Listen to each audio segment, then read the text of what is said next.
Olhando para a indústria multibilionária de videogames hoje, É uma grande indústria de entretenimento, maior que a cinematográfica. eu acho que ninguém podia imaginar que isso viria de uma origem tão humilde. Tá bom, 1-0 então.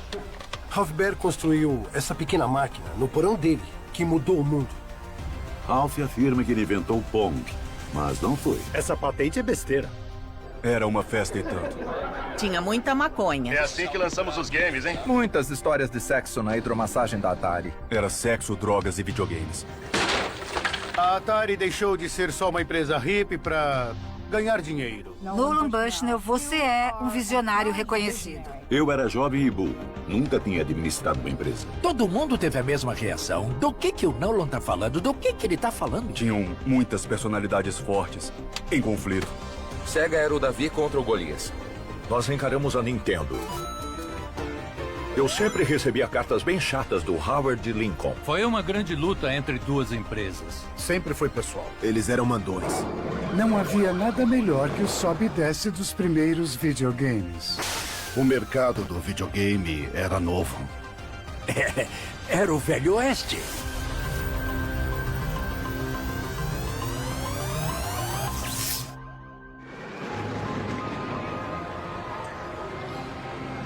Quando eu estava na escola de engenharia, comecei a trabalhar em um parque de diversões, no departamento de jogos. Senhor, o que acha de arriscar 3 vezes por 1 centavo para ganhar um belo prêmio?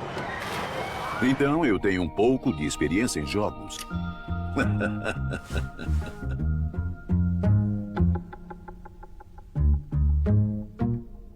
Vamos lá, vamos lá, vamos lá. Quem vai arriscar mais uma vez? Eu tinha uma boa ideia do que as pessoas gostavam, de quanto estavam dispostas a pagar e com que frequência jogavam.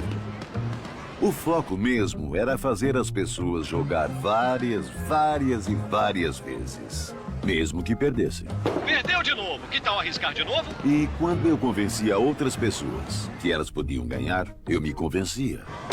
Então, com o tempo, nós percebemos que o futuro é bastante manipulável só com força de vontade. Por meio dessa experiência, Nolan passou a ver os jogos como uma indústria. Então, ele acabou sendo aluno na universidade, que era, na época, o centro a mais importante no desenvolvimento da computação gráfica. Eu era estudante de engenharia na Universidade de Utah. E lá joguei um jogo chamado Space War. O Space War era um foguete contra um foguete num jogo de 2 jogadores. Tinha um campo de gravidade em torno de um sol e basicamente podíamos disparar mísseis um contra o outro. Eu fiquei hipnotizado. O objetivo do Nolan era pôr um espaço para moedas na máquina e por isso no arcade. O problema é que precisava de uma máquina de $1 milhão. O Space War foi jogado em um computador de $1 milhão.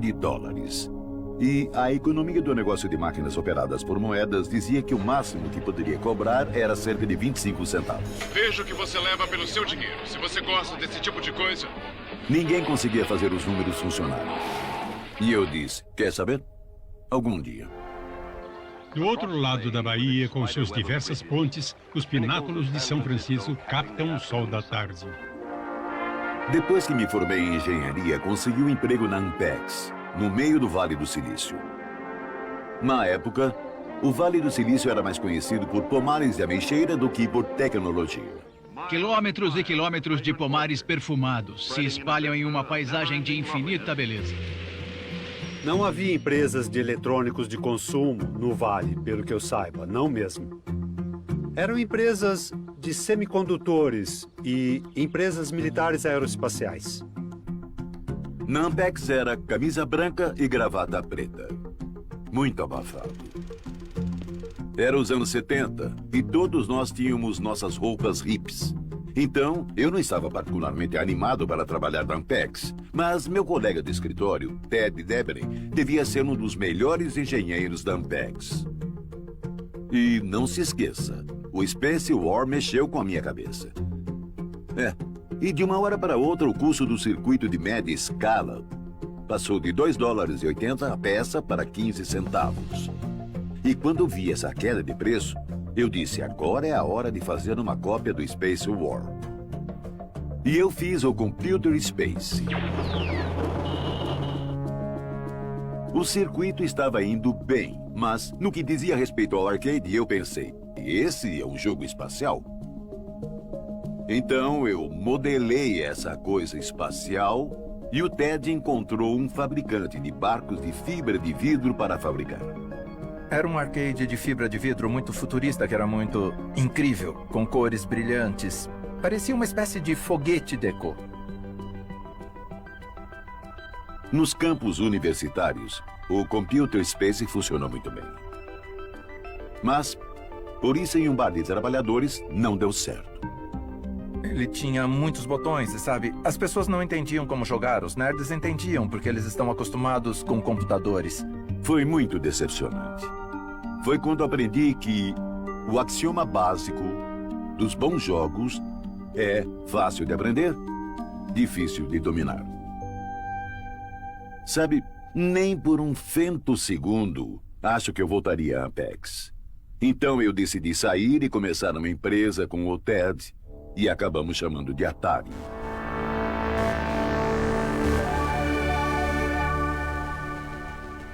Meu primeiro contratado foi um homem bem barbudo chamado Al Alcorn. Ele era um homem muito brilhante e um anarquista. Achei que a empresa ia falir em cerca de um ano e que eu ia voltar a trabalhar na Ampex. Esse era meu plano. Aí eu apareci para trabalhar e disse, o que você vai fazer? No primeiro dia em que o Al começou, eu dei a ele uma tarefa de treinamento muito simples. O Nolan descreveu um jogo de tênis com um ponto de movimento, placar de pontos, uma rede e 2 raquetes. Aquele era o jogo mais simples que alguém podia fazer. Eu entendi o que eu tinha que fazer. Se ia vender ou não, eu achava que não. Eu acho que ele fez isso em uma semana. E isso acabou, é claro, virando o Pong.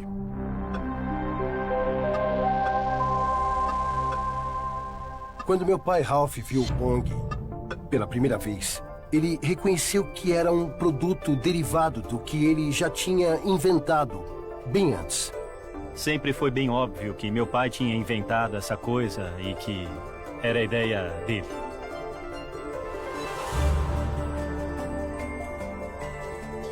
Uma das pessoas mais importantes nessa indústria foi Ralph Baer, é claro. Pegue o seu útil Sweet Tooth Scrubber. Ele sempre pensava em jeitos de usar o que estivesse por perto, para fazer outras coisas. E isso incluía coisas como jogos de ação que nós conhecemos. Espero que tenhamos um pouco de diversão. E se todos se reunirem, vamos jogar um jogo de ping-pong juntos. É isso aí, pra cima, pra baixo. E agora está complicado, hein? Eu roubei a ideia do Ralph Baer? Sim e não. 1, 2, 3. Eu achei que fosse só um jogo. Nós criamos o que chamamos de caixa de todos os propósitos.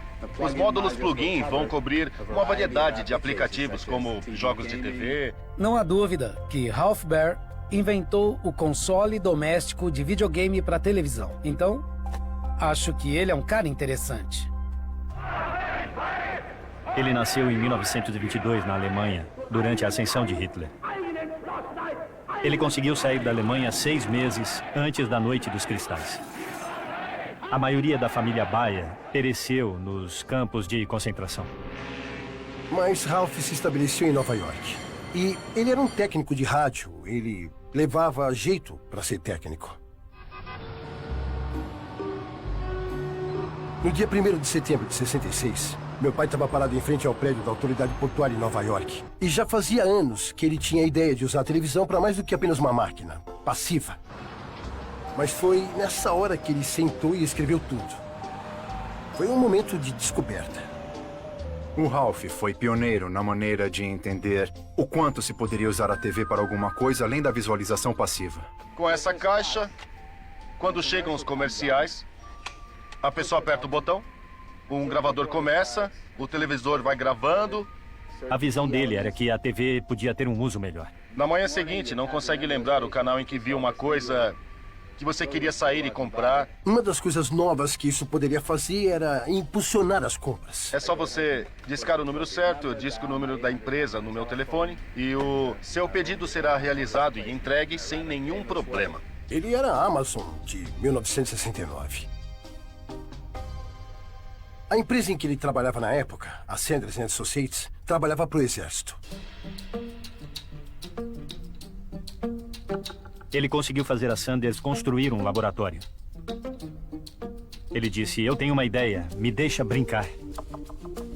Naquela época, dava para chamar as pessoas da linha de montagem. Então ele chamou uns caras e disse que tinha um quarto secreto no 6º andar e começou a trabalhar em jogos para televisão. Então ele tinha a sua própria área, com algumas pessoas trabalhando para ele. E acabaram fazendo por conta própria para desenvolver a Brown Box. O protótipo original da Brown Box fazia muitas coisas.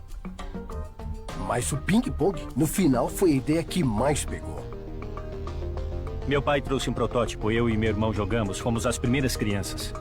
Fizemos os primeiros campeonatos e eu ganhei. Eu acho que na gravação tá claro que ele perdeu o tempo todo. Eu derrotei o meu irmão, não importa o que ele diz. Mas a gerência da Sanders decidiu que não era uma empresa de eletrônicos de consumo. Não vamos construir isso. Ela procurava por um licenciado. Não estavam no negócio de fazer produtos de consumo. Enfim, ele se sentou com a Magnavox e eles produziram um produto comercial chamado Magnavox Odyssey. A primeira linha Odyssey era um console preto e branco. E tinha 2 botões separados onde a pessoa controlava os pontos. Não dá para projetar coisas na sua tela sem ter um supercomputador. Então eles fizeram umas folhas de plástico para parecerem com uma quadra de tênis. O Odyssey foi exibido em 1972, no Vale do Silício. Foi uma demonstração. Muitas pessoas foram chamadas, inclusive pessoas de outros negócios. Nolan viu a Odyssey da Magnavox lá. Ele assinou o livro de visitas e ele foi. Eu ouvi dizer que havia um videogame sendo exibido e eu pensei, essa é a minha área? Quem me afrontou fazendo videogame? Mas não fiquei impressionado desde o minuto em que o vi. Era confuso. A interação era engraçada porque o jogador tinha o controle da bola após acertar. Era sem pontuação, sem som. Para mim, foi um projeto incompleto. Então, eu melhorei isso. Eu o tornei funcional, tornei melhor. O pensamento de que isso ia me causar alguns problemas nem passou pela minha mente. Eu visitei uma demonstração do Odyssey.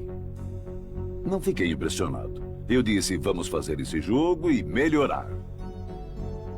A ideia era um exercício. Então, atribuí isso ao Al. Fui para a lousa, desenhei o que queríamos e ele disse, está bem, eu consigo fazer.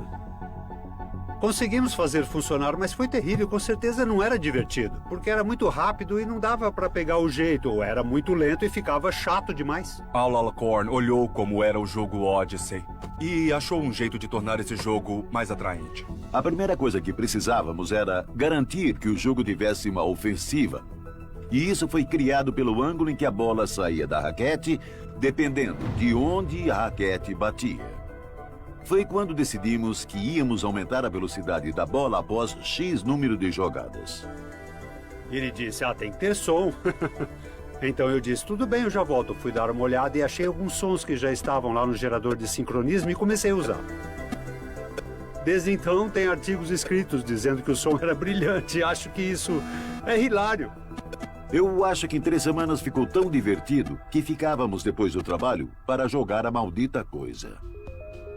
Em algum momento, o Nolan e o Ted disseram, tá legal. Vamos colocar o jogo no arcade e deixar no local na Taverna Handicaps, para ver o que o público acha. Era um bar de cerveja pequeno, um local simples, sabe? Que tinha um monte de jogos nos fundos. 3 dias depois, recebemos uma ligação para comparecer lá e pensamos, droga, temos um problema com a máquina. Daí eu fui até lá e, para minha surpresa, quando abri a caixa de moedas, saiu um monte de moedas. Não estava quebrada. Estava tão cheia de moedas que a máquina não aguentava mais. As pessoas ficavam esperando o bar abrir, então eles entravam para jogar e jogavam o dia todo. Me lembro de estar na Taverna Handicaps e o Nolan chegar e me dizer, vamos entrar no negócio de fabricar. E eu e o Ted dissemos, de jeito nenhum, somos engenheiros, não sabemos nada de manufatura.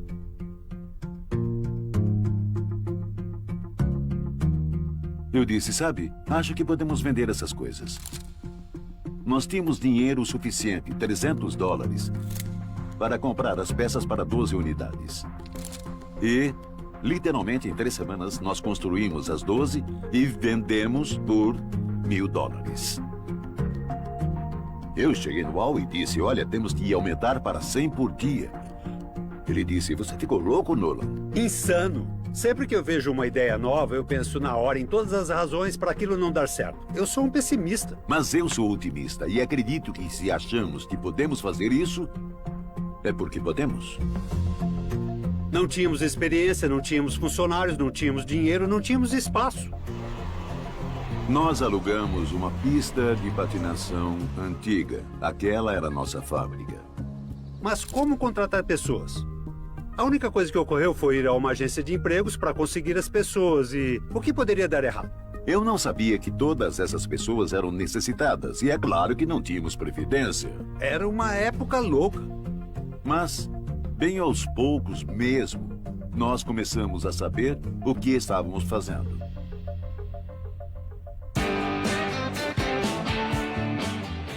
Aqui é onde tudo acontece. O edifício de engenharia Atari e seu ambiente bucólico na pitoresca Sunnyvale, composta por um grupo de técnicos que são verdadeiramente notáveis em sua área. Eu entrei na Atari e vi um monte de pessoas que estavam muito envolvidas no trabalho. Estavam animadas com o que estavam fazendo. Eram da minha idade. Aquilo era muito legal para mim. Não parecia um trabalho. É que tinha rock and roll tocando na fábrica o tempo todo.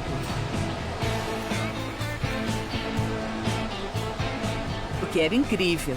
Eu lembro do Steve Miller e o Mood Blues.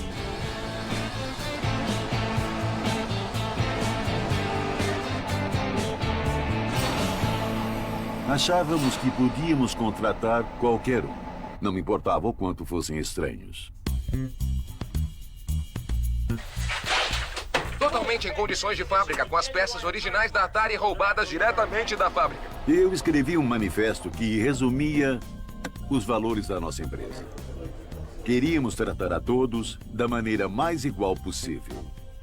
Por exemplo, eu não permitia vagas de estacionamento reservadas para os executivos.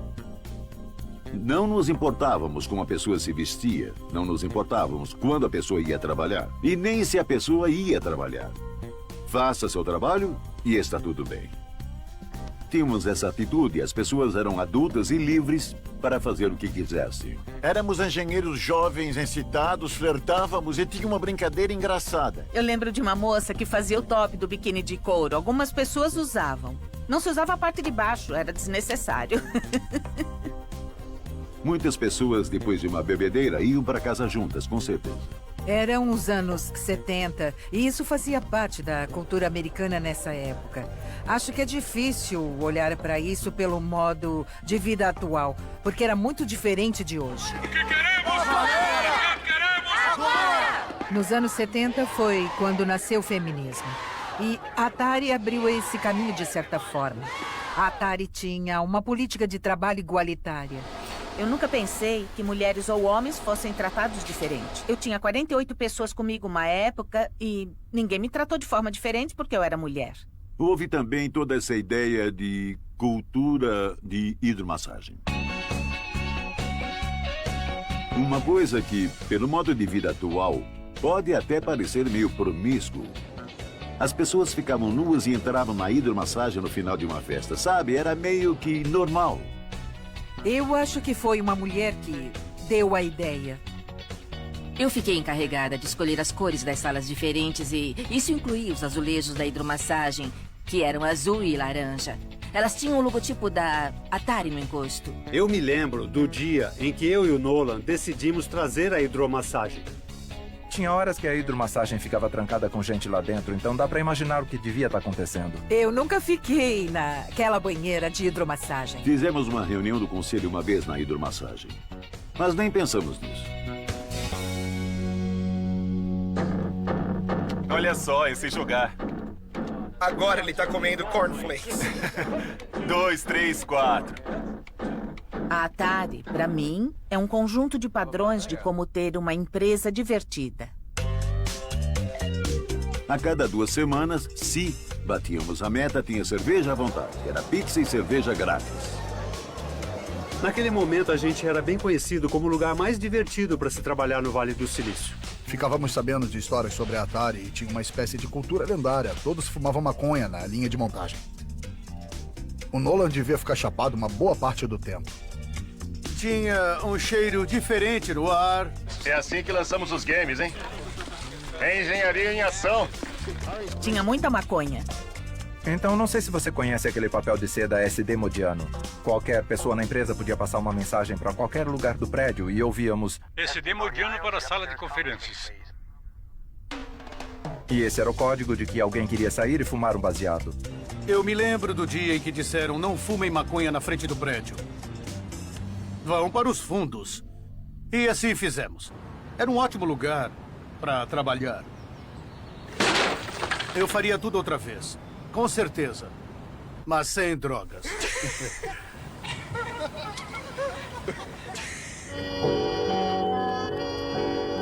O que sua família faz nessas tardes chuvosas dentro de casa? Ou naqueles dias de inverno frios e tempestuosos? Divirta-se com o Odyssey. O Odyssey finalmente chegou ao mercado em 1972.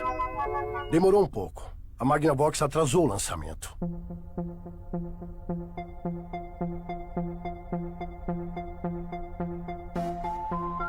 No momento em que saiu, a tecnologia contida nele não estava mais tão atual quanto poderia estar. Eles venderam cerca de 350 mil ou mais dessas unidades. Boas vendas, mas com certeza não estourou.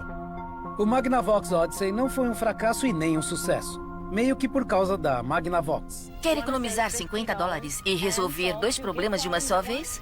Adquira o Odyssey da Magnavox. O Ralph ia gostar se fosse comercializado melhor. Esse valor de R$ 99,95 está apenas por R$ 49,95 quando você compra uma TV Magnavox de 17 polegadas ou maior. A Magnavox fabricava TV e muitas pessoas achavam que iam precisar de uma TV dessas para fazer funcionar o aparelho. Limitaram o potencial. Meu pai ficou muito aborrecido. Odyssey, agora no seu revendedor Magnavox. Eu acho que meu pai achou que eles tinham se comprometido demais. Então, não foi tão bem aceito na consciência da nação da forma que uma coisa nova pode ser. Eu acho que o Ralph se sentiu um pouco negligenciado e deixado para trás. Ele achou que a Magnavox devia estar se esforçando mais e os obrigou a ligar para seus advogados.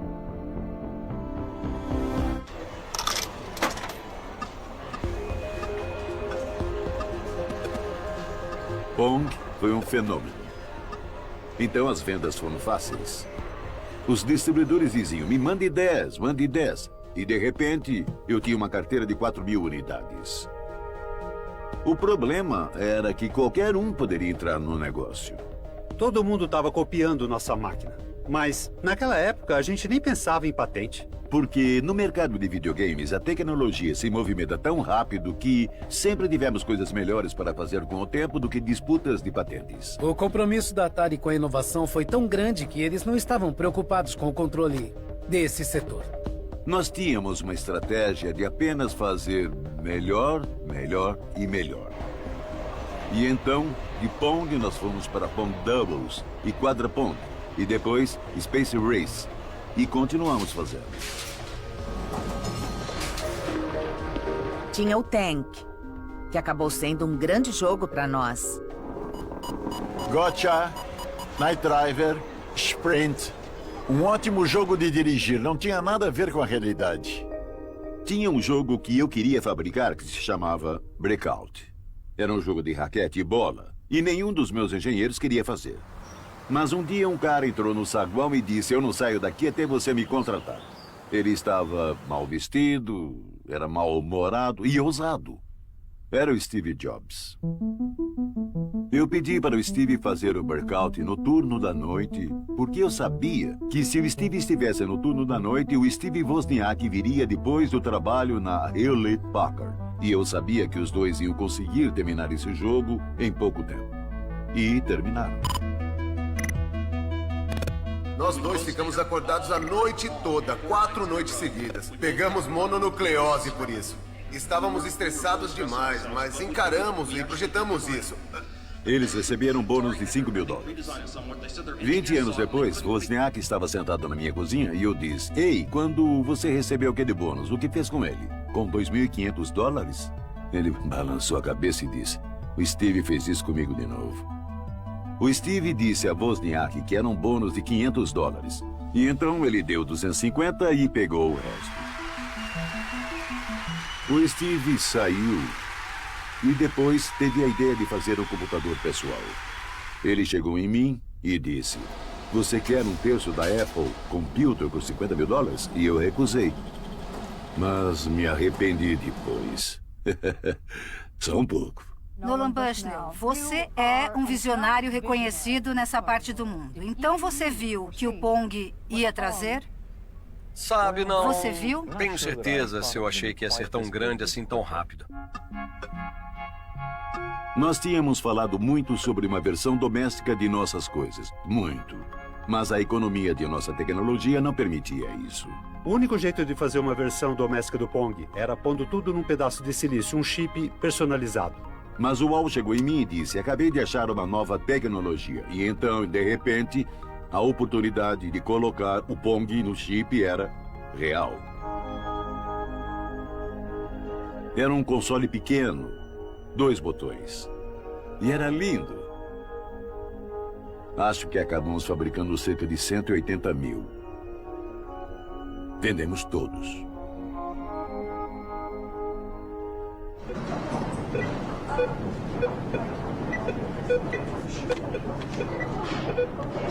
Nesse momento, Ralph Baer ainda era o cara da Sanders Associates, aparecendo com novas invenções, mas o sucesso fenomenal do Pong doméstico não ia passar despercebido por ele. Muitas pessoas, muitas empresas ganharam dinheiro com as invenções do meu pai. Quer marcar, Bill? Vamos ver se você consegue. O que irritou ele foi que outras pessoas levaram crédito pelo seu trabalho. Quer dizer, qualquer um ficaria. Se aproxime, faz um pouco mais rápido. Era muito importante para ele fazer as pessoas entenderem que essa ideia era dele. É claro que Ralph Baer foi quem projetou o primeiro jogo que funcionava. Eu nunca tive nenhum problema com o Ralph até ele começar a alegar que foi ele que inventou o Pong. Ele inventou o Odyssey e era muito diferente do Pong. O Nolan Bushnell está afirmando que inventou o videogame e meu pai ficou ressentido por alguém tentar roubar o crédito. Se o Ralph tivesse sido um grande promotor, um tipo de cara que se engrandece, aí tudo bem, ele teria conseguido bem mais reconhecimento, podia ter ganhado muito mais dinheiro e teria muito mais pessoas atrás dele. Mas ele não era assim. Ralph Baer é o pai dos videogames. O pai dos videogames é uma concepção que considero meio fantasiosa. Eu não sinto nenhuma antipatia pelo Ralph, nem um pouco. Eu acho que ele era um engenheiro analógico brilhante que fez um trabalho muito bom mesmo. Mas em termos de sucesso comercial, sou eu. Ponto final. Acho que eu estava na hora certa, no lugar certo, com habilidades técnicas e percepção nos negócios para lançar uma indústria. O Ralph entendeu que as pessoas podiam jogar na TV. O Nolan descobriu como se divertir. Não me surpreenderia nem um pouco que o Ralph agitou os executivos da Magnavox, dizendo que tinham que ir atrás da Atari. Podia ser os anos 70, mas negócios são negócios e se tinha dinheiro envolvido, eles iam atrás dos infratores. O Nolan Bushnell e as pessoas da Atari estavam mais focados em novas e excitantes ideias para se manterem à frente do público do que tentando proteger as ideias dos jogos. Mas Ralph Baer se sentia muito diferente sobre as patentes. Ele era engenheiro e engenheiros vivem de patentes. O Ralph Baer e a Magnavox mandaram uma carta notificando que eles tinham uma patente sobre os jogos. E, então, eles queriam que a gente parasse de fabricar. Eu achei aquilo enganoso, porque a tecnologia deles era diferente, não tinha nada a ver.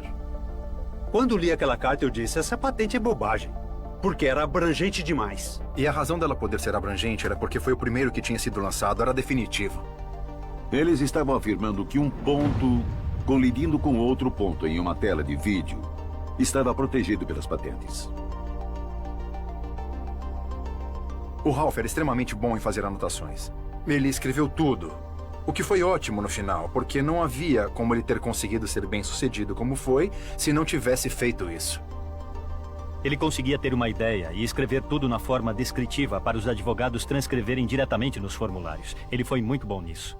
E isso ajudou muito para a decisão pela patente. Os advogados disseram, podemos lutar contra eles, podemos vencer. E o Nolan disse, quanto isso vai me custar? Ah, pelo menos $1 milhão. Eu não queria gastar muito tempo disputando isso, então eu concordei com uma licença paga.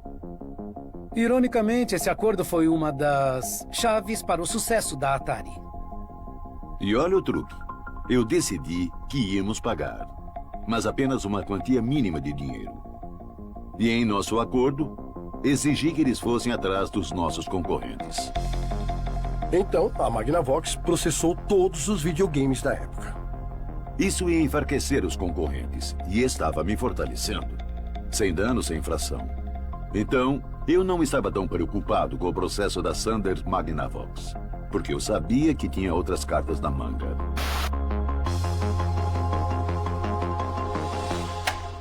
Vamos lá, pra cima. Então, no começo do console doméstico, o console só jogava um jogo. Perdi, 1-0. O próximo passo seria criar um console que pudesse aceitar vários jogos.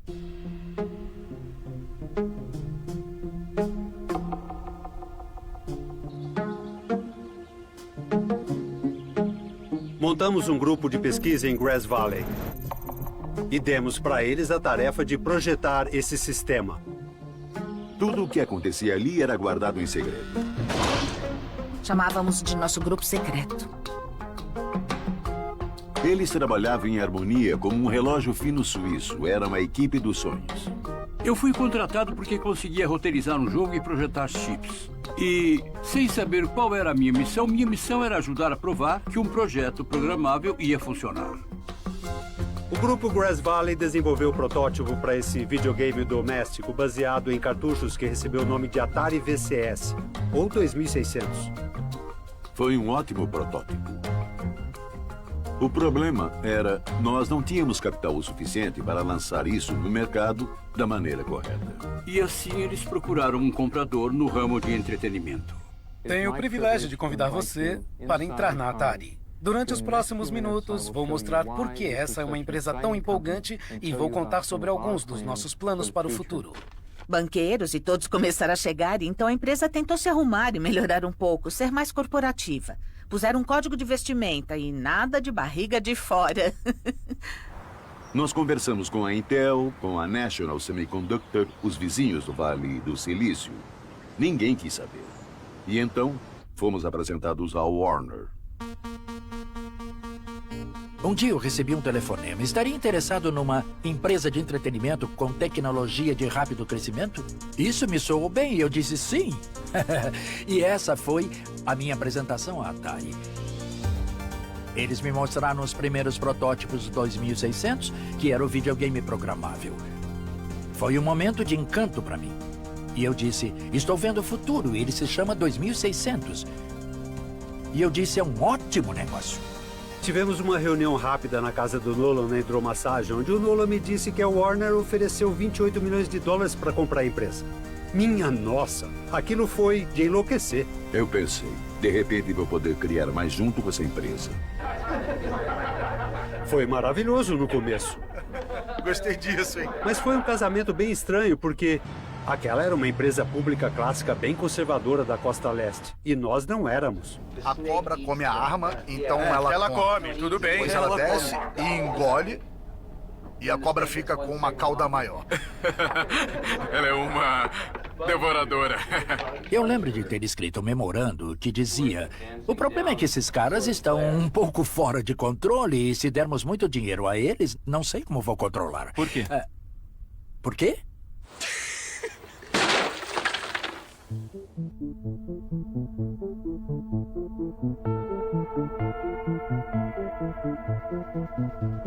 Eu acredito que não houve um entendimento por parte da Warner sobre a agilidade que a tecnologia se movia. E que uma peça inovadora da tecnologia hoje é lixo em 3 anos. E eu senti que precisávamos começar a trabalhar imediatamente na substituição do VCS. Eu acho que era 1978. Fazíamos reuniões orçamentárias em Nova York em dezembro. Estavam todos da Warner na sala, todos da empresa, todos os setores. Em algum momento, o Nolan disse: temos que começar imediatamente a próxima geração do VCS. Se livre de todo o inventário. Acabou. E eles disseram: acabamos de comprar. Por que faríamos isso?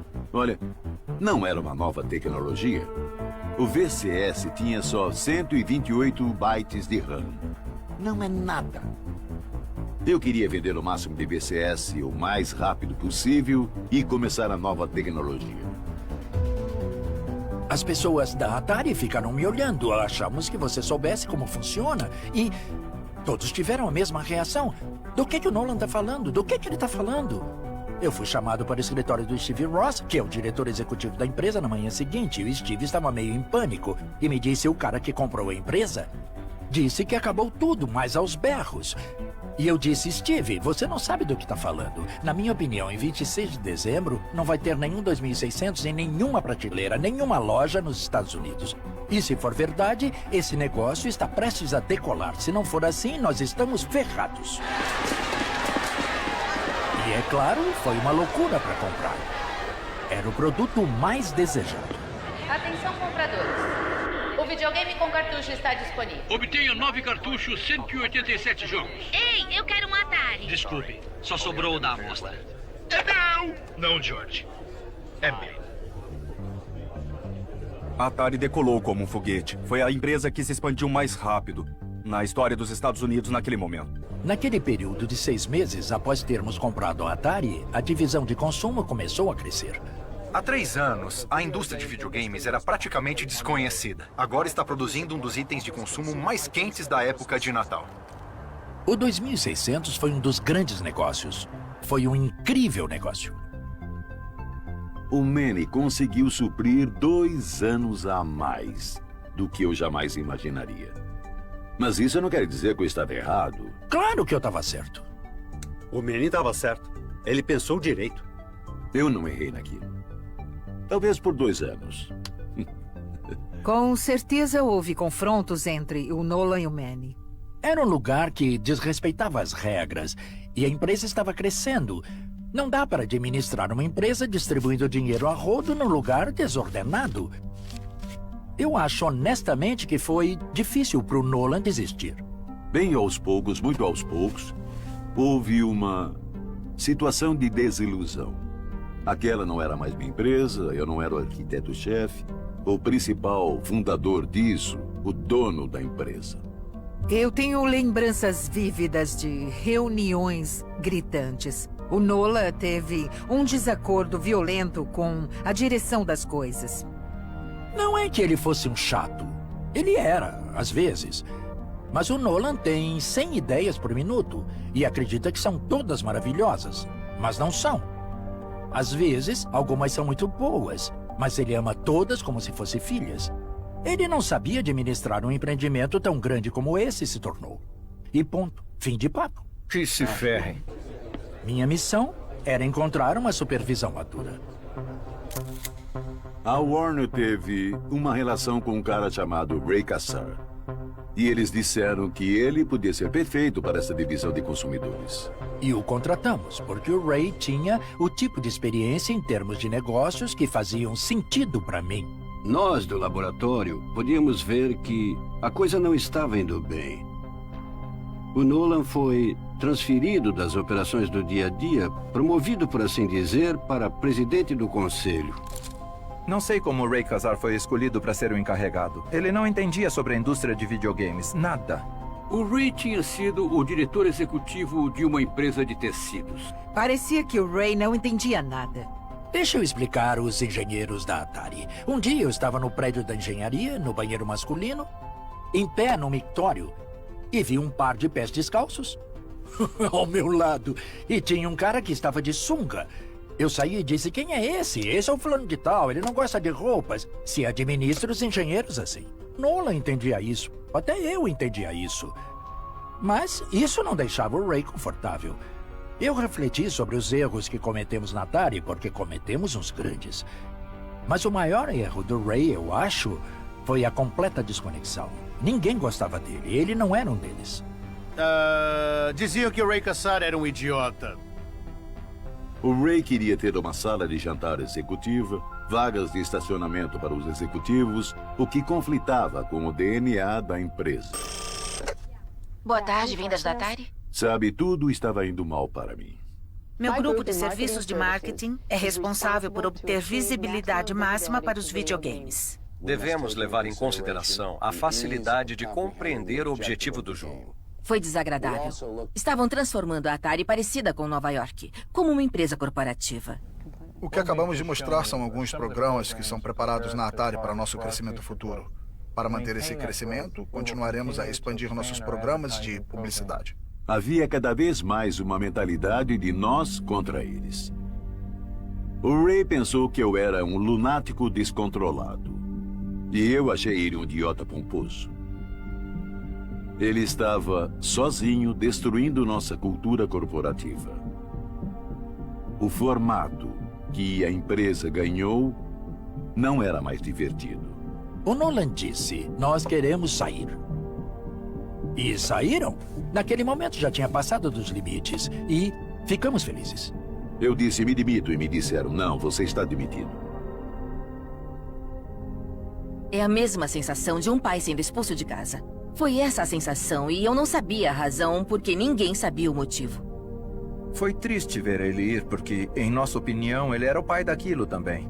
Foi como se parte da família tivesse sido afastada. Mas, muito em breve, todos eles teriam uma surpresa parecida.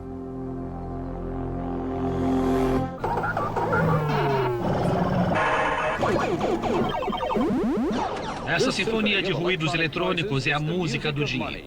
A indústria dos videogames movimentou quase 3 bilhões no ano passado. Esse ano, para provar que eles não são uma moda passageira, 5,5 milhões de consoles de videogames serão vendidos. O início dos anos 80 foi a era de ouro do negócio de videogames. O mercado dos videogames domésticos estava explodindo, mas era o mercado de jogos de arcade que estava impulsionando isso. Foi dali que os grandes sucessos vieram. E a Atari tinha muitos deles e outras empresas também. Todos esses ótimos jogos eram tão diferentes um do outro. Asteroids, Centipede, Tempest, Galaga, Missile Command. O Battlezone tem que estar nesse grupo. Defender, Joust, Dig Dug e, obviamente, Donkey Kong.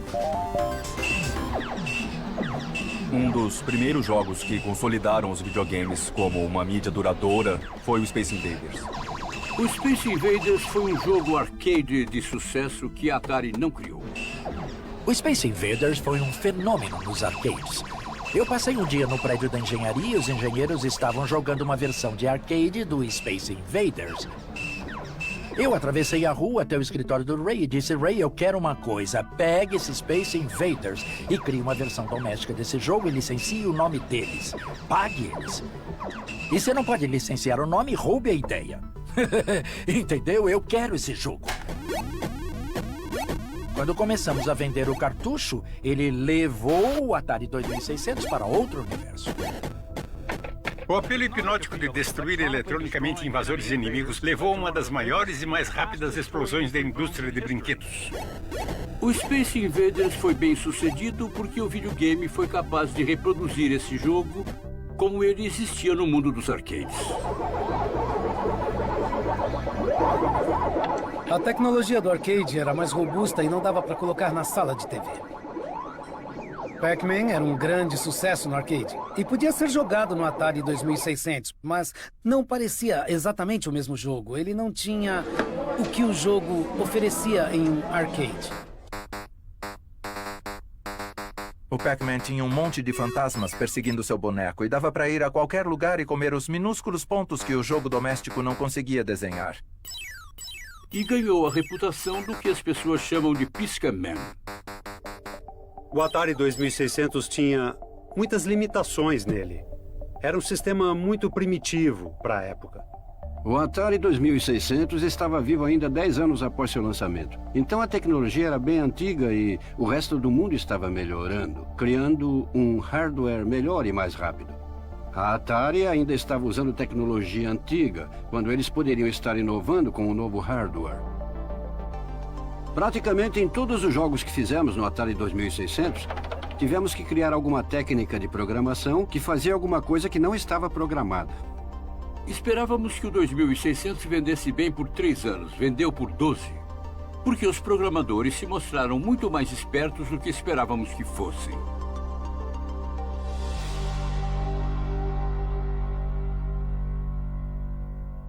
Eu sou David Crane, C-R-A-N-E. Larry Kaplan, K-A-P-L-A-N.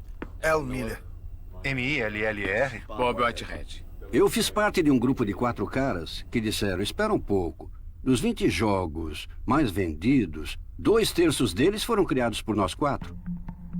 Nós sentamos na frente do Ray Kassar e dissemos, os jogos que fizemos renderam $60 milhões no ano passado e estamos recebendo salário de 24 mil, achamos que não é justo.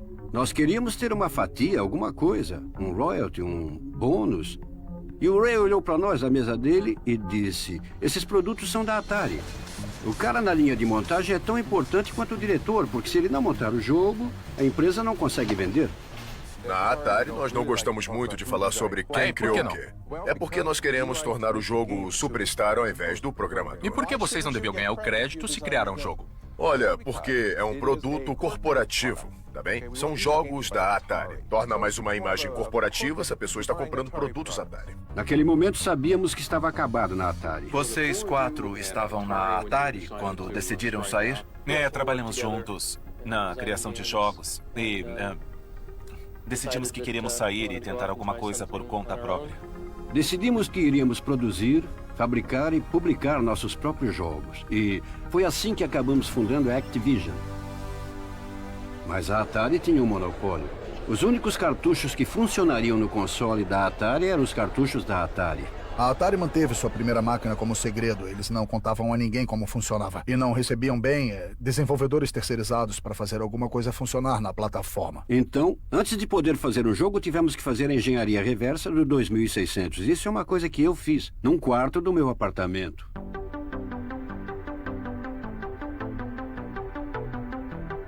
Por anos, eu estava tentando pôr um homem correndo num videogame. Mas o Atari 2600 não foi projetado para fazer isso. E eu disse, eu vou fazer isso, nem que eu morra. Eu estava perdido na selva com Pitfall Harry, rodeado por escorpiões e crocodilos comedores de gente. Se você ainda não conheceu Pitfall Harry, você está perdendo a aventura de videogame mais incrível do ano. Pitfall para o Atari 2600 e Intellivision, projetado por David Crane. Acredito que a Activision vendeu cerca de 4,5 milhões de cópias do Pitfall, gerando cerca de 50 milhões em receita de atacado. Perdido na selva. Nem todo mundo sabe, mas foi uma das primeiras aparições de comercial de TV do Jack Black. Ele tinha apenas 12 anos, eu acho. Eu sabia que a dominação da Atari logo chegaria e tentaria tirar eles do negócio legalmente. Só porque a Atari era assim. Tínhamos bons advogados. E eles disseram, a Atari vai processar vocês. Ela não tinha razão para nos processar, mas nos processou. Eles foram processados por roubo de segredos comerciais. Eles alegaram que nós roubamos propriedade intelectual. E nós não tínhamos feito nada do tipo. Eu não lembro as razões, mas sim, não vencemos. Depois que o processo foi resolvido com a Atari, ficou claro que fazer videogames para console de outra empresa era uma coisa que podia ser feita. Então acabamos criando o negócio de lançamento de jogos de videogame terceirizados que conhecemos hoje. Qualquer um poderia fazer um cartucho para o 2600. E foi isso que matou a empresa. Para o Atari Video Computer System, Star Master, da Activision.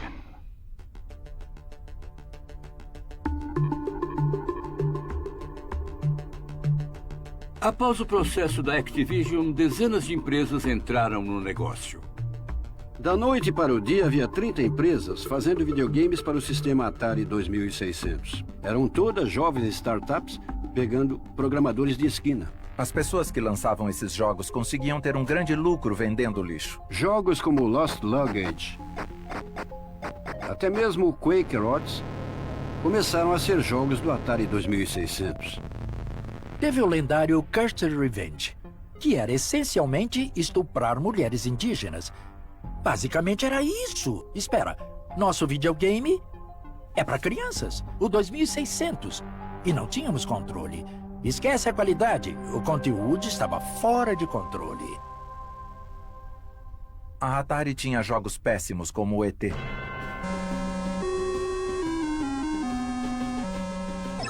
O ET, o jogo para o Atari 2600, é considerado o pior jogo já feito.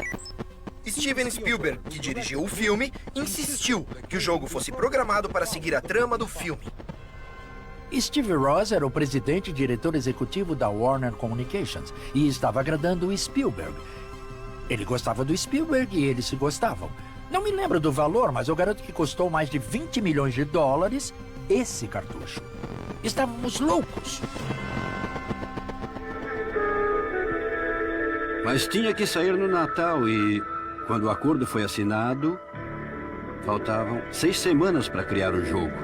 O videogame que nos ajuda a levar o ET para casa. Bem na hora do Natal.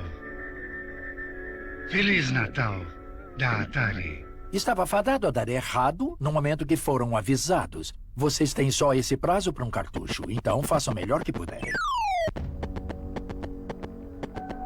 Na primeira tela, ele já caía num buraco. Game over. Eu sou um especialista em jogos e não consegui tirar o cara do buraco. Foi terrível. Ele vendeu como um sucesso por uma semana e começaram a ser devolvidos. E havia essa lenda urbana de que milhões de cartuchos do ET tinham sido enterrados no deserto. E é uma ótima história. Só que não era verdade. Na época, a fábrica em El Paso estava fechando. E eles apenas tiraram tudo que era para o atacado ali. Não tinham só os ETs. Tinham peças dos Ataris 400, Ataris 800. Eles não podiam deixar no mercado.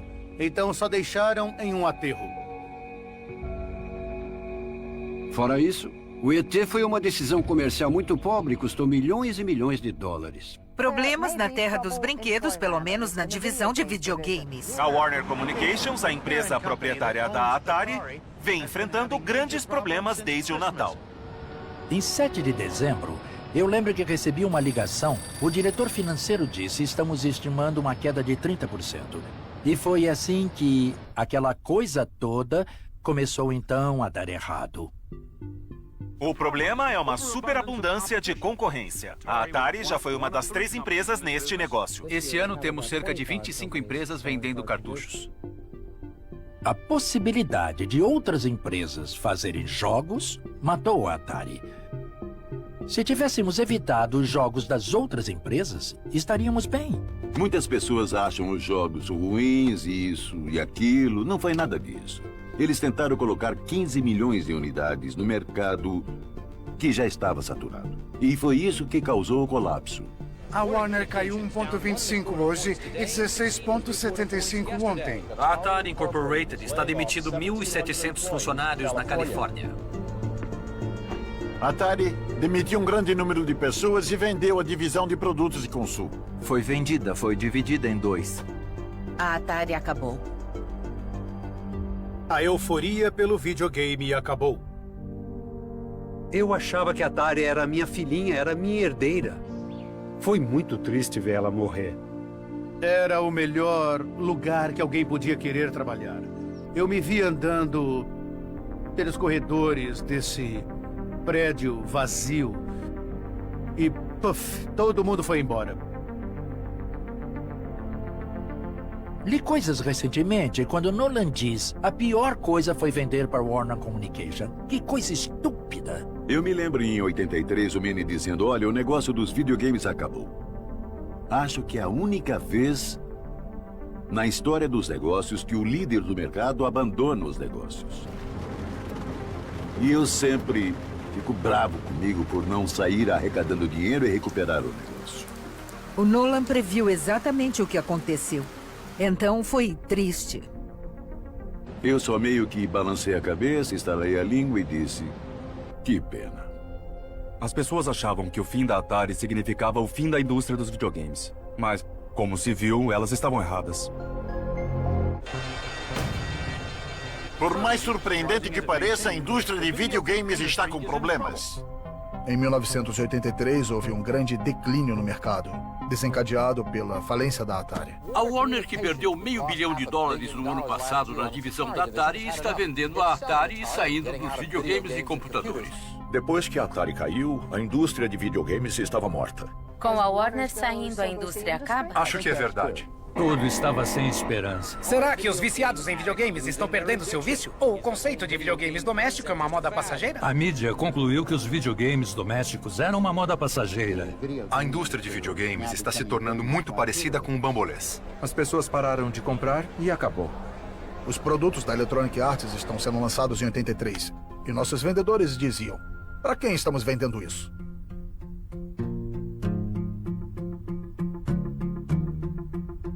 Ao mesmo tempo em que houve esse colapso nos Estados Unidos, o mercado de videogame doméstico no Japão estava pegando fogo, com a introdução do Family Computer System da Nintendo, o Famicom. O Famicom saiu em 1983 e no Japão foi um enorme sucesso. Mas no mercado americano ainda não estávamos prontos, porque os varejistas tiveram prejuízo. E isso nos deixou meio que num dilema: o que fazemos? E a resposta foi: esperamos. Queríamos ter certeza de que quando apresentássemos nosso produto, os varejistas seriam convencidos a aceitá-lo. No final, em 1985, a Nintendo lançou o Entertainment System. Você será aquele a testemunhar o nascimento do incrível Nintendo Entertainment System? O único a jogar com Robbie, o extraordinário vídeo-robô, pilhas não incluídas. Eles o lançaram como um robô. Robbie o robô. Robbie o robô era um acessório que funcionava com o Nintendo Entertainment System. Na realidade, era o presente de grego. Todos nós sabemos que o robô não era tão fantástico. Mas permitiu que a Nintendo fosse até os varejistas e dissesse: nós temos essa coisa nova legal. Não é um video system, mas é um entertainment system que usa tecnologia e faz todas essas coisas. O Nintendo Entertainment System vem com o Hobby, pistola Light Gun, console, 2 controles, Gyromite e o Duck Hunt. Sabíamos de cara que depois que desse certo o Robbie robô ia sair de cena. Antes de lançarmos o Nintendo, a Nintendo era estritamente uma empresa de jogos de arcade. E um dos seus grandes sucessos era o Donkey Kong.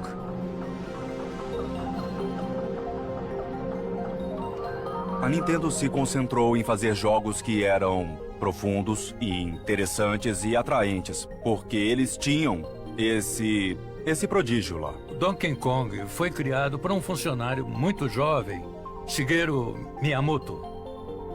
Um artista nato. Acabou que ele era um gênio criativo. No jogo, um cara de bigode e chapéu vermelho que está se esquivando de bolas que estão sendo lançadas por um gorila. Tivemos que inventar um nome para esse personagem e alguém lembrou do nome do dono do nosso imóvel, Mario Segale. Então decidimos que chamaríamos esse personagem de Mario. E o Sr. Miyamoto adorou. Então ele começou a criar jogos do Mario. Não há substitutos para grandes jogos. Essa é a chave para esse negócio. E sem dúvida, o jogo que fez a Nintendo, tanto nos Estados Unidos e ao redor do mundo, foi o Super Mario Bros.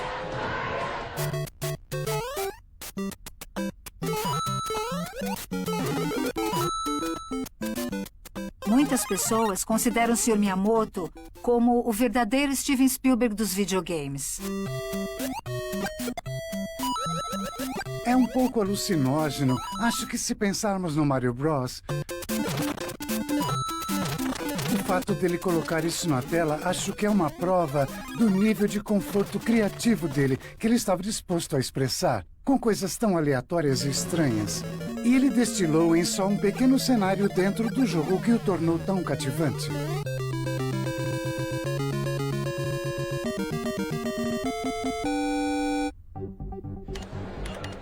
Esse ano, as crianças e seus pais gastarão mais de $3 bilhões em videogames e cartuchos de jogos.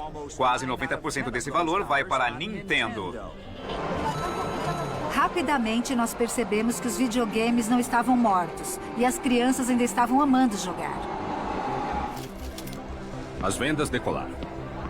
Clamavam pelo produto e não dávamos conta de abastecer as prateleiras. Voleibol? Esgotado. Mike Tyson tá esgotado. Tá tudo esgotado, moço? Pois é, tá tudo esgotado. Em 1986, sabíamos que tínhamos um mega sucesso nas mãos.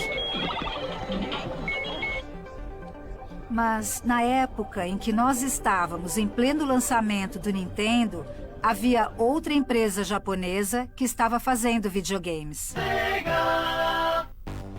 A gigante das empresas de videogames, Nintendo, não é mais a única opção no mercado. Nós certamente conhecíamos a Sega. A Sega introduziu um sistema de videogame doméstico concorrendo com a Nintendo. O Sega Master System era um sistema de 8 bits e não teve muito sucesso contra a Nintendo em nenhum mercado. O Sega Master System foi quase como voltar no tempo, porque eles pegavam jogos de arcade que eram legais. Mas quando passaram para videogame, ficaram ruins. Então ninguém achou que a Nintendo pudesse ser vencida por uma empresa como a Sega. Olha, acho que ficou bom assim. Nós estávamos em completa ascensão. Ninguém pensou que ia acabar.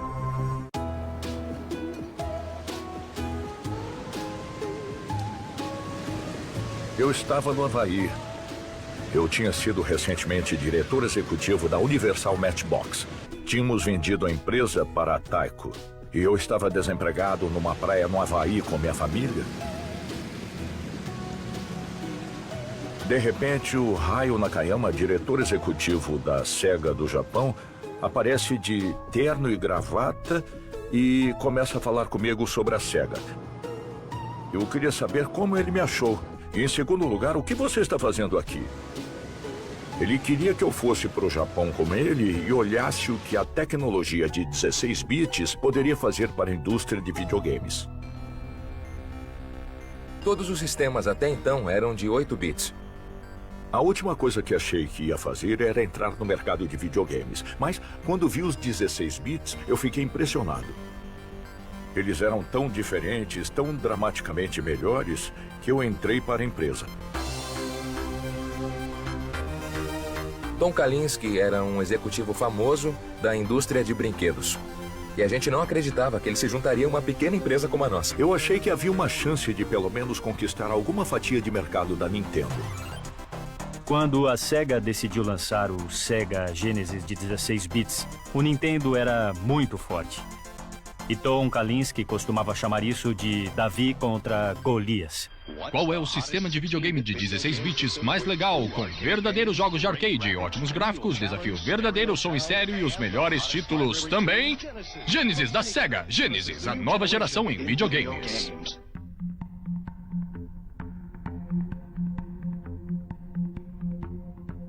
No final de 86, a Nintendo tinha 100% do mercado de videogames domésticos nos Estados Unidos. A Nintendo não queria apenas criar uma plataforma que, como a antiga Atari, poderia ser destruída por jogos ruins de segunda linha. Tivemos que descobrir um jeito de manter os jogos ruins ou jogos que não controlávamos fora do nosso sistema. Eles queriam controlar tudo. E eles queriam decidir se aprovavam os jogos com antecedência e aprovar a versão final depois de testar pessoalmente. Foi, de fato, um modelo financeiramente desafiador. A resposta da Nintendo foi tratar os jogos com rigor. Eles controlavam o mercado da produção até a venda. A Comissão do Comércio Americano ainda está investigando acusações que a Nintendo monopolizou a fatia lucrativa do mercado de jogos para videogames. Eles queriam saber como os jogos iam se chamar, eram rigorosos sobre isso. Eles eram mandões. Eu não me vejo como um mandão. Não acho que a Nintendo tenha sido mandona. E funcionou no sentido de que o negócio de videogames não entrou em colapso. Na verdade, cresceu. Não fizemos nada de errado aqui. O que fizemos nos últimos 3 anos e meio foi recriar sozinhos uma indústria que já estava morta. Ressuscitamos o negócio de videogames domésticos. Muitas das outras empresas se ressentiam com o jeito que a Nintendo estava mandando nelas, e estava claro que precisávamos do apoio de empresas menores. E uma das mais importantes que eu podia ver era a Electronic Arts. A parte da indústria que eu ajudei a lançar foi a publicação de jogos como conhecemos hoje. Era praticamente uma operação amadora até eu lançar a Electronic Arts.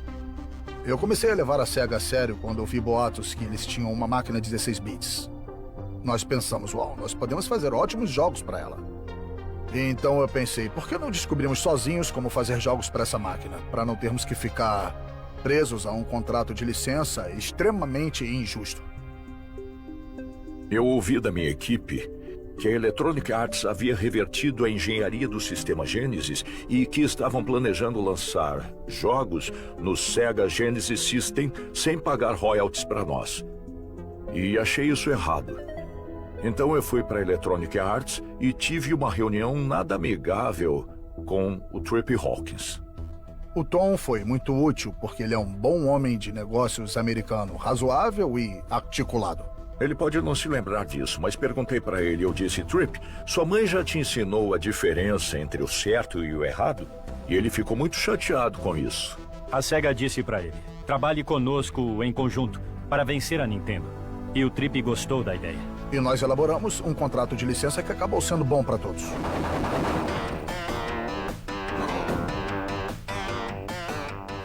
O acordo com a Electronic Arts nos ajudou a convencer outras empresas de jogos a entrar na batalha contra a Nintendo e dissemos para eles que podiam fazer jogos para o Sega Genesis. E a Nintendo não ficou feliz com isso. Eles estavam tão presos no jeito deles que até ficou muito fácil derrubar eles.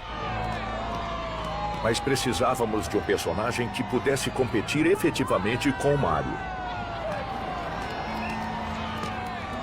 Como a Nintendo sempre dizia, o nome do jogo é o que vale. Um jogo pode mudar o destino da empresa. Se eu tiver que mencionar apenas uma razão da SEGA ter tido sucesso, é o Sonic the Hedgehog.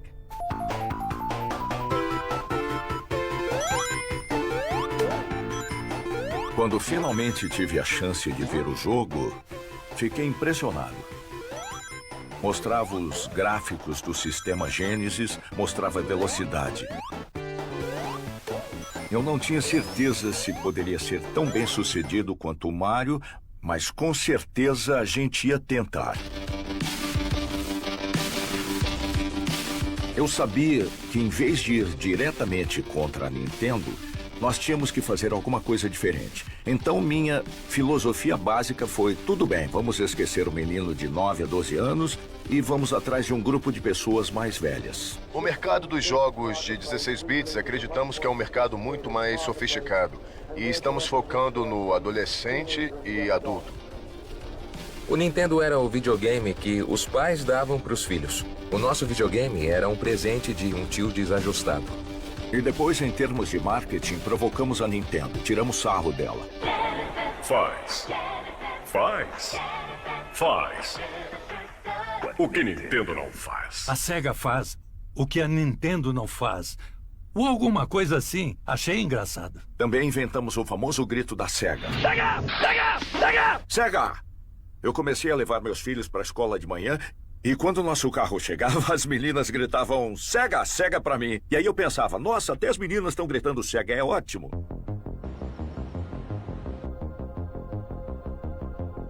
Nós tínhamos o objetivo de vencer a Nintendo. Toda vez que alguma coisa surgia e era um obstáculo, pensávamos, o que precisamos fazer para vencer a Nintendo? Eles começaram a atacar dizendo que o Mario era o encanador velho e baixinho. E eles tinham alguma coisa mais rápida, mais legal. E não dava só para responder, não, o Mario é mais legal. Era um alvo fácil, sabíamos que eles não respondiam, então dava para ser ágil e deixá-los tontos. Estavam bem na frente, com os comerciais e todo o marketing. O Sonic 2 entra facilmente em qualquer caixa de ferramentas. Compre agora. O Sega Genesis tem Blast Processing. O Super Nintendo, não. Eu recebia cartas desagradáveis do Howard Lincoln para parar e desistir da nossa publicidade. Acho que não estávamos levando aquelas coisas a sério, até que eles começaram a ganhar uma parte do mercado. Aí começamos a levar a sério.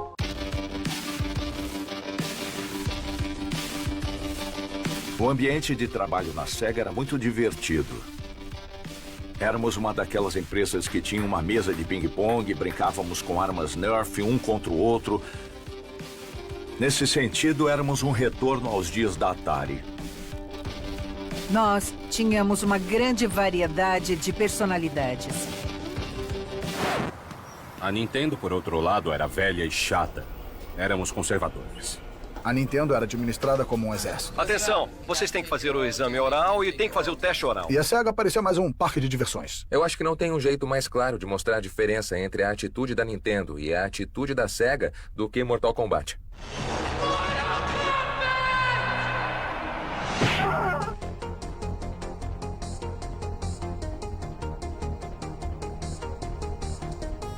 Mortal Kombat foi um jogo projetado para atrair os interesses mais adultos de um adolescente. Se você derrubar ela 2 vezes, você mata ela. Os rapazes adoram violência e sangue. Isso torna o jogo excitante. Tinha uma violência bastante gratuita. Arrancar corações e degolar cabeças. O sangue estava jorrando à vontade. As cabeças são arrancadas com as espinhas presas. Dá pra arrancar a cabeça de um cara. É o que os adolescentes querem. Hoje você ri e diz por que todo mundo ficou tão incomodado com isso.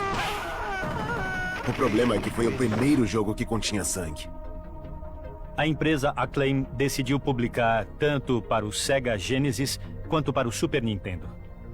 E quando dissemos para Howard Lincoln, eles fizeram uma revisão e disseram, não sei se combina com nossa filosofia. Estávamos muito preocupados com o tipo de conteúdo dos jogos.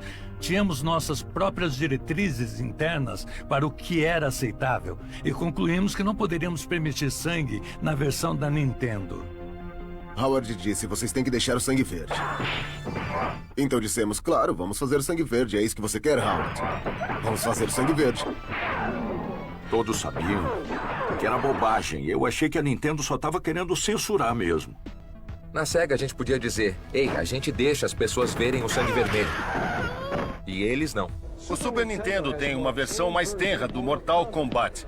Mas alguns acreditam que o esforço da empresa em abrandar o jogo vai acabar com a maioria das vendas. Nós claramente fomos classificados como videogame legal, e isso era uma coisa que a SEGA nunca tinha sido antes. Recebemos 3 vezes mais pedidos para a versão da SEGA do que para o Super Nintendo. Foi muito bem mais sucedido no sistema SEGA e fez dela uma companhia mais sucedida durante esse período do que a Nintendo. Eles ganharam de nós. Mortal Kombat criou uma febre no mercado no que diz respeito às vendas, mas também chamou muito a atenção dos pais. Com certeza, estou preocupada. Estou preocupado porque afeta diretamente o comportamento dos meus filhos. Eu estou muito preocupada e há um jogo em particular que parece ser muito violento. Ele se chama Mortal Kombat. No final, a discussão chegou ao ponto em que o Congresso decidiu dar uma olhada na violência do jogo. Acho que é hora de traçar um limite. Eu sei que é uma questão onde os pais querem que tracemos um limite na violência dos videogames. O senador Lieberman e seu comitê decidiram investigar a violência nos videogames domésticos. O que vocês estão prestes a ver são cenas dos novos videogames mais violentos. Primeiro temos o Mortal Kombat. É um videogame doente e nojento no meu julgamento. Quem produziu esse lixo devia se envergonhar. Eles acharam que isso estava distorcendo as mentes das crianças e que devia haver controles do governo sobre quais tipos de jogos deviam ser lançados no mercado. Se não fizerem nada a respeito, nós faremos. Tomaram a decisão de me enviar, apesar de eu estar na SEGA apenas por alguns meses. Mas eu tive o benefício de ter vários anos na Nintendo. Decidimos enviar Bill White para representar a SEGA porque o Bill trabalhou para o Howard e pensamos, isso vai incomodar bastante o Howard.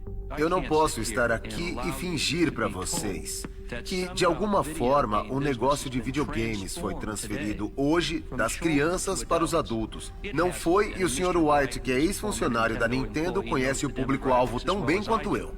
O Howard era um advogado formado. Então, eu não acho que foi um duelo muito justo para o Bill. Eu acho que ele foi jogado para os leões. Crianças pequenas compram isso nas lojas hoje e ele sabe disso tão bem quanto eu. A Nintendo basicamente ficou do lado dos senadores. Howard Lincoln apresentou a Nintendo como sendo a companhia perfeita. Ele fingiu ser literalmente santo. Mas então o Bill White pega um rifle... Uma metralhadora de fogo rápido. E diz, do que está falando? Olha essa metralhadora que vocês têm. Que usa a mesma tecnologia e, pelo que sabemos, com vários jogos disponíveis. E eles... Esse produto não tem nenhuma classificação para sugerir que os produtos... A Nintendo produz o que você diz? Sim. Devo dizer que, para mim, isso parece uma arma. Tentamos mostrar para os senadores a ideia de que nem todos que jogavam videogames eram crianças. E que não se tratava disso. A média de idade do Sega Genesis é de quase 19 anos. E menos de 30% tem menos de 13 anos. Todos acharam que eram crianças pequenas brincando com suas mães. E não eram. Obrigado, Sr. Lincoln. O senhor não é perfeito, mas está tendo uma visão melhor do que a concorrência. Eu acho que o comportamento da SEGA é o mais questionável aqui nesses jogos que nós estamos falando, então... Não foi um bom dia para a SEGA. Eu fiquei muito bravo com o Howard por causa do posicionamento dele, então trocamos algumas mensagens desagradáveis. Mandei um poema para ele. Rosas são vermelhas, violetas são azuis. Você teve um dia ruim, Tom, que peninha. Mas houve uma preocupação crescente que a investigação do Senado causaria um impacto negativo nas vendas de videogames domésticos. Por causa da publicidade negativa, ficamos preocupados que o mercado desaparecesse outra vez. Mas no final, serviu para o bem da Nintendo e para o bem da SEGA desenvolver um sistema de classificação que permitisse ao consumidor, os pais, escolher quais jogos eram adequados para os filhos. Ele ajudou a estabelecer que existem diferentes tipos de jogos que são apropriados para diferentes idades ou diferentes gostos, e as classificações codificavam isso para toda a indústria. Foi uma coisa boa. O mercado de videogames cresceu substancialmente. Isso nos ajudou a ampliar o mercado para ir atrás do público mais velho que agora disse: ah, é? Tem coisas aqui nesses tais de videogames que nos atraem também.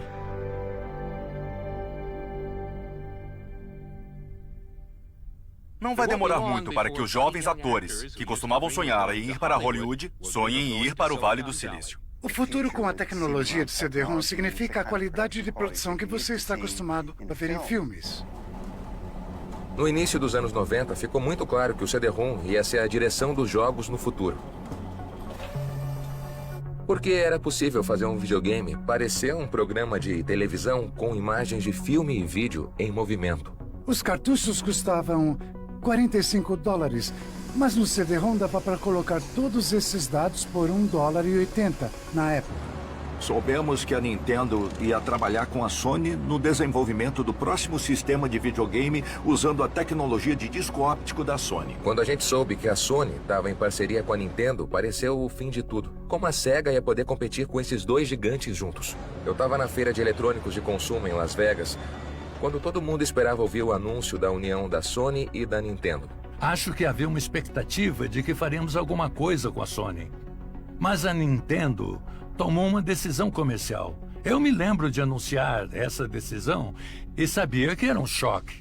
Howard Lincoln surpreendeu o mundo dizendo que eles usariam a tecnologia de disco óptico da Philips e não da Sony. E parece que eles não tinham contado isso para a Sony antes da declaração. Então os executivos da Sony ficaram furiosos. E foi um momento de susto total. A Sony foi pega de calças curtas. Dá para imaginar que a Sony levou para o lado pessoal naquele momento. Na cultura japonesa, foi uma humilhação incrível para essa marca nacional icônica como a Sony ser deixada no altar pela Nintendo. Ao invés de trabalhar com outra empresa como provedor do conteúdo dos jogos, eles se empenharam em desenvolver a própria plataforma deles que puderam controlar desde o início. Acho que mexemos com uma coisa séria. Aquilo era muito sério. Pode parecer para todo mundo que não foi nada na história, menos para os viciados em jogos, mas aquilo foi um marco no desenvolvimento de toda a indústria. Aquilo foi um ponto de virada para a indústria. A história nunca seria a mesma. Sony Corp lança um novo aparelho de videogame. A Sony teve uma ideia muito boa de entrar no mercado. Sabíamos pelos fatos que a Sony estava lançando um sistema que poderia nos fazer muito mal.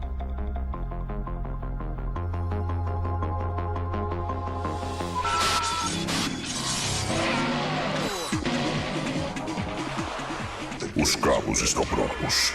Você está. Quando ouvimos rumores da comunidade de desenvolvimento sobre como o PlayStation ia ser poderoso, particularmente que os gráficos 3D eram muito ricos e rápidos, presumimos que ia ser um sistema muito caro. Quer dizer, se você parar para pensar, muitos produtos eletrônicos de consumo da Sony eram sistemas bem caros. Ouvimos dizer que o videogame da Sony teria um preço final de $500. E achamos que não seria bem sucedido porque sabíamos que o preço era muito importante na indústria dos videogames. A Nintendo não estava muito preocupada. Eles pensaram, se eles vão custar $500, é um problema para eles. Houve muita conversa sobre qual seria o preço. Começou em $499 e convencemos eles de que era necessário que fosse mais barato. Iam vender por $399. Acho que a Nintendo deve ter pensado, tudo bem, se eles quisessem ser agressivos, eles venderiam a $399. Mesmo assim, é muito caro. Nós apelamos por um longo período de tempo que precisava ser um preço bem mais baixo até o dia do anúncio. Eu estava lá na sala quando o PlayStation foi lançado. Eu vou pedir ao presidente da Sony Computer Entertainment dos Estados Unidos, Steve Race, que se junte a mim para uma breve apresentação. Eu tinha um discurso preparado, mas eu joguei fora e disse... 299.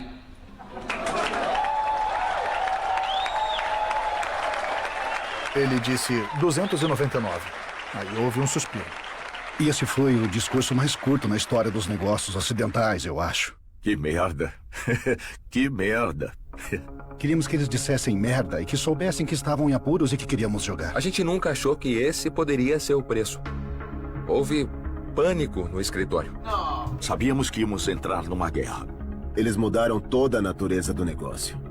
A Sony foi uma verdadeira destruidora. A Sony eliminou a Sega de ser uma concorrente de hardware e marginalizou a Nintendo. E aí, encanador bigodudo, seu pior pesadelo chegou. Eu tenho uma pequena surpresa pra você aqui. Ambientes tridimensionais e orgânicos exuberantes. Como se sente, amigo? Como se os seus dias estivessem contados? A Nintendo meio que ficou na pior por vários anos. A Nintendo, no final, conseguiu voltar e lutar. Mas para a Sega foi o fim. A Sega lutou com toda a força, é claro. Não podemos desistir, mas no final, nossa derrota foi muito óbvia. Foi a sentença de morte da Sega. As decisões começaram a ser tomadas pelo Japão. E eu estava recebendo ordens de fazer coisas com as quais eu não concordava. Estava cansado de não poder tomar mais minhas próprias decisões para a Sega dos Estados Unidos. E foi aí que eu me demiti da Sega. Kalinske deixa o cargo de CEO da Sega. Quando eu soube que o Tom tinha se aposentado, eu enviei uma carta para ele. Querido Tom, fiquei triste ao saber que está deixando a Sega. Você fez um ótimo trabalho nos últimos 6 anos, aumentando a participação do mercado da Sega às nossas custas. Permita-me desejar a você muita sorte em seu novo empreendimento. Tudo de bom, Howard Lincoln, presidente da Nintendo dos Estados Unidos. Fiquei muito comovido com essa carta. Eu senti que era uma mensagem apropriada para enviar a um concorrente digno. Eu nunca considerei isso pessoal. Foi apenas uma grande luta entre duas empresas. Tiramos o chapéu para Tom Kalinske. Ele fez um ótimo trabalho. Foi uma grande luta. No final das contas, tivemos melhores jogos e mais dinheiro. É incrível pensar que o meu pai trabalhou duro lá no porão dele e a sua intenção não era estar em livros de recortes. Ele só queria construir alguma coisa legal. Ele só queria se divertir e acabou virando um negócio. O Ralph não foi reconhecido por muito tempo, mas a sua ideia se transformou em uma indústria de $100 bilhões. Por que eu não ficaria feliz com isso? Como pode ver, tem um botão horizontal aqui. Quando a pessoa faz alguma coisa por paixão, puramente impulsionada pelo desejo e pela crença sincera em um sonho, e ela ainda não sabe o que vai acontecer, e aí dá certo, não existe sentimento melhor. Agora existem milhões de pessoas trabalhando no ramo de videogames e tenho orgulho do fato de termos criado uma indústria. Todo mundo estava criando alguma coisa nova. Era o futuro e dava para sentir isso no ar. Parecia, sabe, uma lenda. Tivemos verdadeiros empreendedores, pessoas empreendedoras procurando a próxima novidade e se esforçando ao máximo para desenvolver jogos. A época do Nolan foi uma época de descobertas.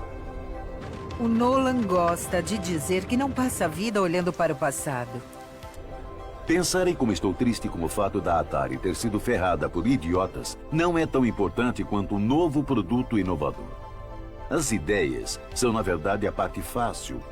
Qualquer idiota já teve uma boa ideia tomando banho. São as pessoas que vão trabalhar nelas que importam. Eu acredito que a melhor vida é quando você trabalha com muito esforço. Faça o que quiser. Faça com todo o seu coração.